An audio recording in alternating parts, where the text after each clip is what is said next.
नमस्कार प्यारे साथियों। तीन चीजें अगर आप पटवारी के एग्जाम में अप्लाई कर लेते हैं तो आपका सिलेक्शन कोई नहीं रोक सकता।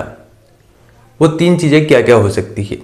देखिए, जब पटवारी की रूल बुक आई, पटवारी का नोटिफिकेशन आया तो लोगों के मन में बहुत जोश से भरे हुए थे, बहुत ज्यादा मोटिवेट थे। पहले तो थोड़ा सा गम हुआ कि यार पटवारी का सिलेबस चेंज हो गया, इतने सारे सिलेबस को कैसे कवर करेंगे। लेकिन फिर लोगों ने रणनीति बनाना प्रारंभ की कि बस 8 सब्जेक्ट है, 8 सब्जेक्ट को हम ऐसे कवर करेंगे। और मैं गारंटी से कह सकता हूं हर व्यक्ति उस दिन से तैयारी में लगा होगा। लेकिन धीरे धीरे आपका जो मोरल था, आपका जो मोटिवेशन लेवल था, वो कम होने लगा होगा। शुरू दिन जिस तरीके से आपने तैयारी शुरू की होगी वो धीरे धीरे गिरने लगा होगा। इसका मतलब क्या है कि जो तैयारी आपकी शुरू दिन या दूसरे दिन थी, आज वे तैयारी नहीं हुई होगी, जबकि नोटिफिकेशन को आए अभी ज्यादा दिन हुआ नहीं है। दूसरी बात, आपने जितनी तैयारी की होगी उतनी तैयारी में से जितने भी चीजें पड़ी होंगी वो सभी चीजें आपको याद नहीं होगी।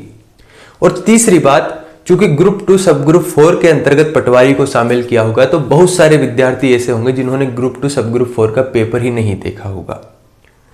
तो तीन बातें हैं, अगर इन तीन बातों को आप अप्लाई करते हैं तो आपको सिलेक्शन लेने से कोई नहीं रोक सकता, बशर्ते कि सही तरीके से आप इन चीजों को करना सीखें। पहली चीज है कंसिस्टेंसी। कंसिस्टेंसी मतलब निरंतरता।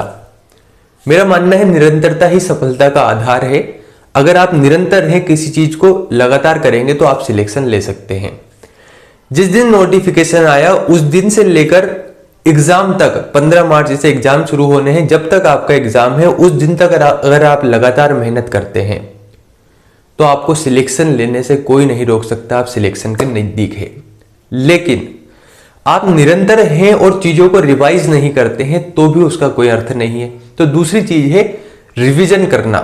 रिवीजन के बारे में मैं पहले ही बता चुका हूं, रिवीजन कैसे करना है, लेकिन रिवीजन को करना उसके साथ ही जरूरी है। और तीसरी बात, आपने सब कुछ पढ़ लिया, आपने रिवीजन कर लिया, लेकिन ये नहीं पता कि यहां से प्रश्न कैसा बनना है, तो भी आप सिलेक्शन नहीं ले सकते, क्योंकि वहां पर ऑप्शन बहुत नजदीक होते हैं। तो तीसरा काम क्या करना है?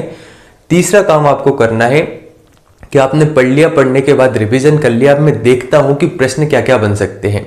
अगर पुराने पेपर नहीं लगाने हैं तो किसी अन्य एग्जाम के पेपर देख सकते हैं। आपको क्वेश्चन देखना है कि अगर मैंने साइंस पढ़ा है तो साइंस में बायोलॉजी में अगर मैंने देखा है ये वाला टॉपिक, मान लीजिए श्वसन तंत्र आपने पढ़ा, तो श्वसन तंत्र से कैसे कैसे प्रश्न बन सकते हैं, क्या ये प्रश्न मेरे सही हो रहे हैं या नहीं। और डरना नहीं, अगर क्वेश्चन कम भी सोल्व होते हैं तो डरना नहीं है, धीरे धीरे हम उन चीजों को सोल्व करते चलेंगे। तो तीन बातें क्या? पहली कंसिस्टेंसी, दूसरा रिविजन और तीसरा टेस्ट लगाना। अगर इन तीनों चीजों को आप कर लेते हैं तो आप सिलेक्शन के नजदीक है, आप सिलेक्शन ले सकते हैं। बहुत बहुत धन्यवाद।